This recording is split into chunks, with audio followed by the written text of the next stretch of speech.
Just letting you know before the actual content of this video starts, I just got done being sick, so if I seem kind of out of it and if my hair is messed up and I don't look too great, it's because I just got done being sick, so please be nice to me. Hey gay. So since it's Pride Month, I decided that, at least for the next little while, I'm gonna dedicate most, if not all of my videos to discussions around queerness and queer history. So today I'm going to be discussing some criminally underrated, queer icons, starting with Bayard Rustin. Now, I actually did a presentation on Bayard Rustin when I was in, 9th grade, so I've known about this guy for a while, but I feel like a lot of people today, especially a lot of white people today, do not know who this guy is, which is incredible because he is such an influential figure and such a major person within the civil rights movement. Bayard Rustin was born in Westchester, Pennsylvania on March 17th, 1912. He was the 9th out of 12 children who were all raised by their grandparents. Rustin's grandmother, Julia, was a Quaker and a member of the NAACP. Because of her membership with the organizations, many civil rights leaders visited Rustin's home, including W.E.B. Du Bois and Mary Bethune. Because of his religious beliefs, Rustin was very much so drawn to nonviolent protest, and when he was in City College in New York, City College in New York, I got it right. He joined the Religious Society of Friends, and he also joined the Young Communist League. He was drawn to the League for the Communist Party's focus on civil rights. He, however, left the party due to their focus shifting away from racial equality.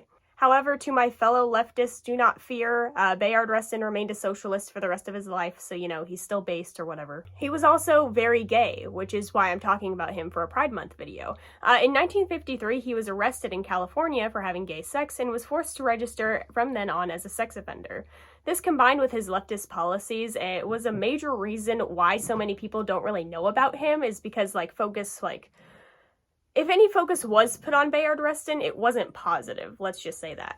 Rustin was a close advisor and friend of MLK, and he was even one of the main organizers for the March on Washington. He also led the New York City school boycott of 1964, and he was the president of the A. Philip Randolph Institute from 1966 to 1979. He was also a key figure in the gay rights movement. During the gay rights movement, he advocated for AIDS education and testified on behalf of the New York State Gay Rights Bill of 1986. Bayard Rustin died on August 27, 1987, and was posthumously awarded the Presidential Medal of Freedom in 2013. And he was just, really cool.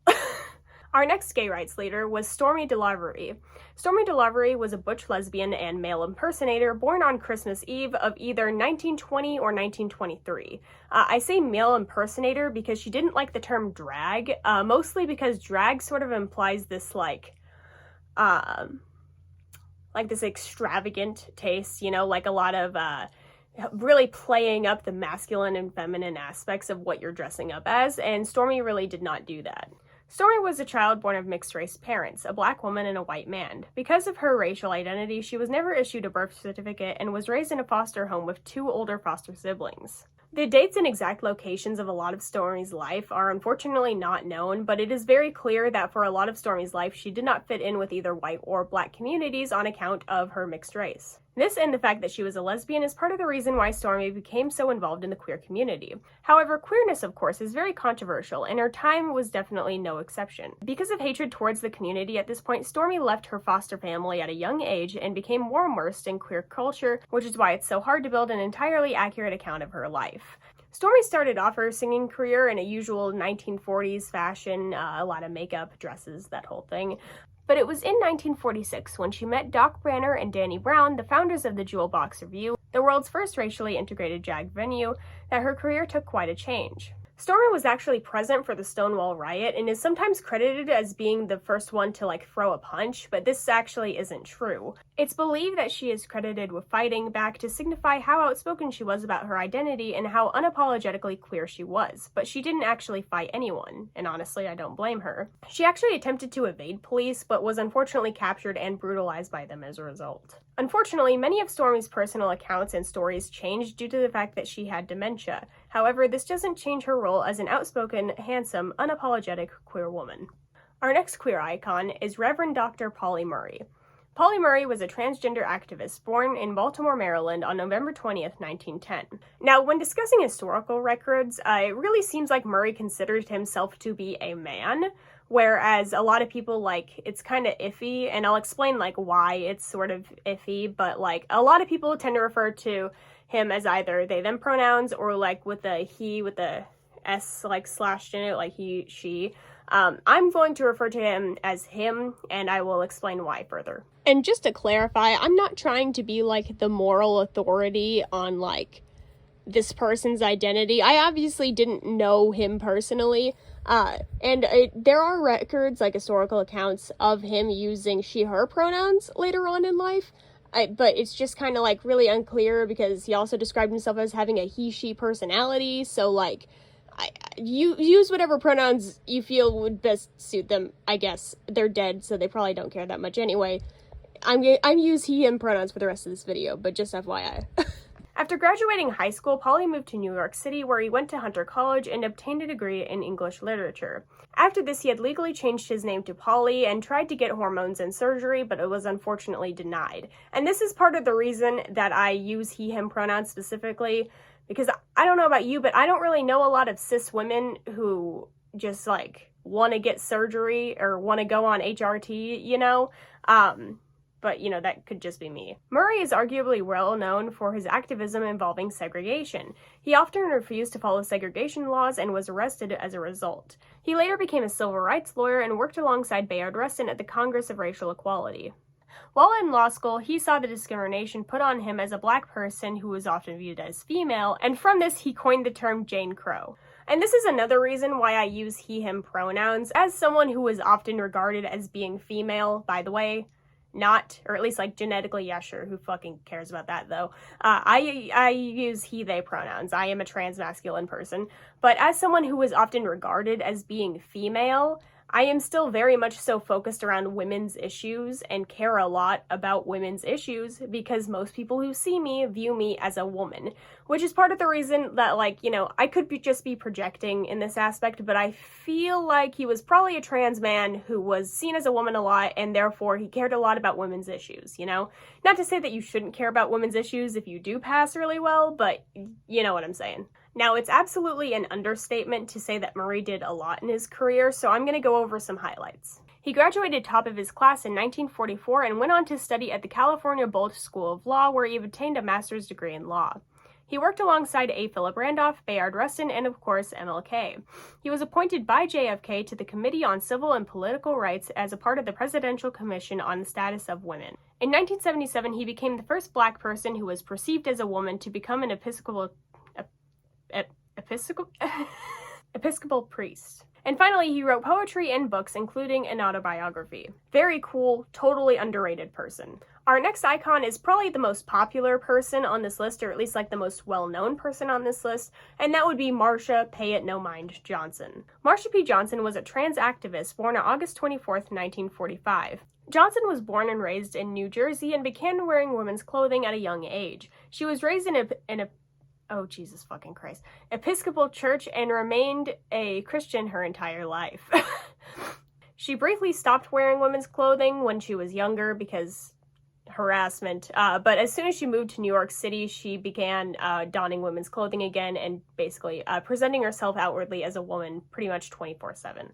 The P in her name stands for Pay It No Mind, a phrase she would often repeat when inquired about her gender identity, which kind of makes me wonder that, like, if she was alive today, because, like, you know, a lot of the terms we use today are not commonly used, like, even, like, 5 or 10 years ago.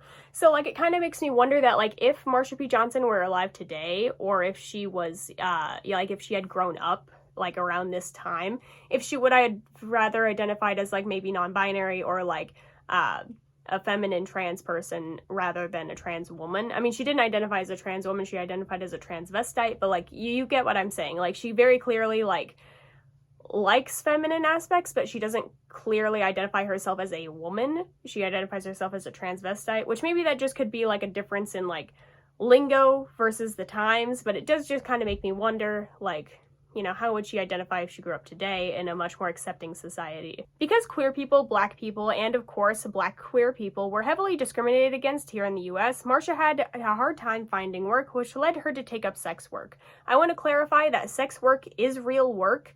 However, if you are forced into sex work because of your circumstances, that's not okay. She was often abused by her clients and was targeted by police frequently for both her identity as a Black queer individual and for her profession. She was also homeless during this time, often moving from couch to couch to, bars and even like a movie theater at one point. It wasn't until she began working at a bar and began performing as a drag queen that she began to be more prevalent within the queer community. She is quoted as saying, "I was no one, nobody from Nowheresville, until I became a drag queen."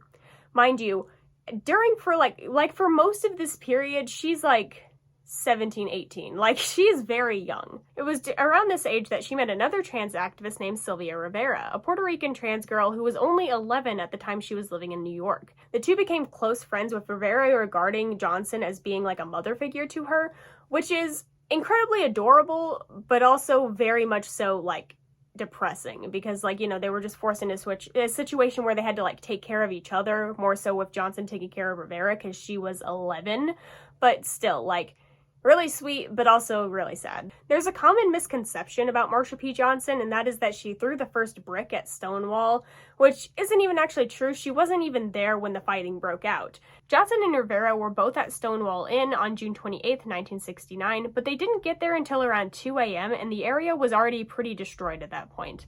Which, now that I think about it, it's actually like kind of weird that the two people who are often credited as being like the first ones to act violently during the Stonewall riot are Black women.